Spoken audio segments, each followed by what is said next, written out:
welcome back. Time for more Tales from the Swamp.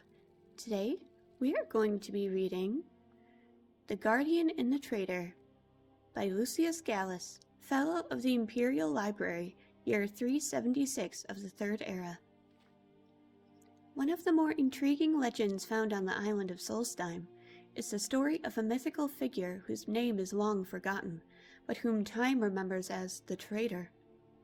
Certain that this myth is rooted in history, I set out to learn what I could and perhaps piece together a presumptive account of the events that gave rise to the legend.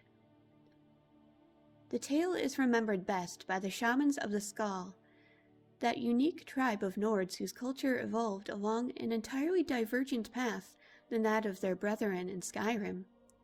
I spoke at length to the shaman of Skal Village, a wise and hospitable man named Brager Wintermoon. He described an age long ago when dragons ruled over the whole world and were worshipped as gods by men. Presiding over this cult of dragon worshippers were the dragon priests, powerful mages who could speak the dragon language and call upon the power of the Thu'um, voice. According to the legend, one such dragon priest was seduced by a dark spirit named Herma Mora, an unmistakable analogue for the Daedric prince Hermaeus Mora.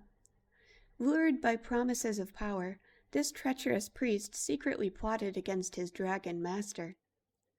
The traitor's plot was discovered by one of his contemporaries, another dragon priest whom the legend named the Guardian. The two fought a mighty battle that lasted for days, each hurling terrible arcane energies and Thu'um shouts at the other. So great and terrible were the forces unleashed in this contest, that Solstheim was torn apart from the mainland of Skyrim. Here, the myth clearly descends into the realm of pure fantasy. The Guardian, whom the legend presents as a paragon of loyalty and nobility, finally defeats the despicable traitor, who seems to represent all that is corrupt and evil in men.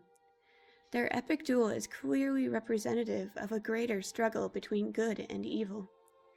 Perhaps it is this timeless quality that has kept the tale alive for so long. Unlike many similar myths, the tale of the Guardian and the Traitor does not feature a suitably heroic ending. Herma Mora snatches the traitor away just as the Guardian is about to strike the killing blow. The dragons appoint the Guardian ruler of Solstheim, but not before he is compelled to swear an oath of vigilance, to watch for the traitor's return.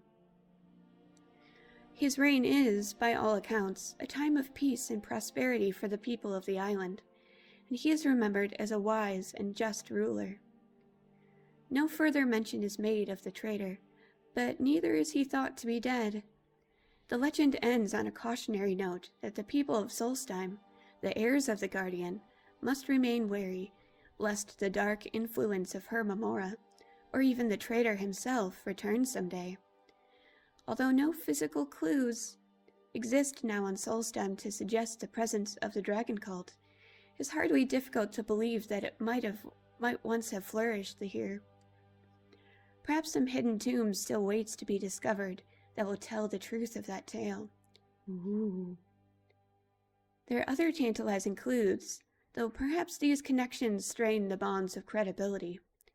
For example, is it possible that the Skal deity, the Allmaker, is some distant echo of mighty Alduin, the world eater of the ancient Nord pantheon? What do you think, Bastille? What do you think? Do you think it could be Alduin? Oh, perhaps not. But one thing is certain. Solstheim's history is riddled with unanswered questions. Perhaps future generations will pull aside the veils of mystery and reveal the truth about the origins of the Skal and the identities of the Guardian and the Traitor. Ooh, exciting. So I picked that story for a reason. The next game video series will be Shrek in Skyrim does the Dragonborn DLC. Woo! We're going to Solstheim, baby! All silliness aside, I'm really looking forward to it. I really enjoyed the Dragonborn DLC. It's so fun. Plus we get to, yeah, Pastel, that's right. Plus we get to see more Shrek. And there'll be 2 special guest appearances who will be joining us on this journey. I will not spoil who they are just yet, but I'm very excited for you to find out. Alright, thank you so much for joining me, and I'll see you next time for more Tales from the Swamp. Bye!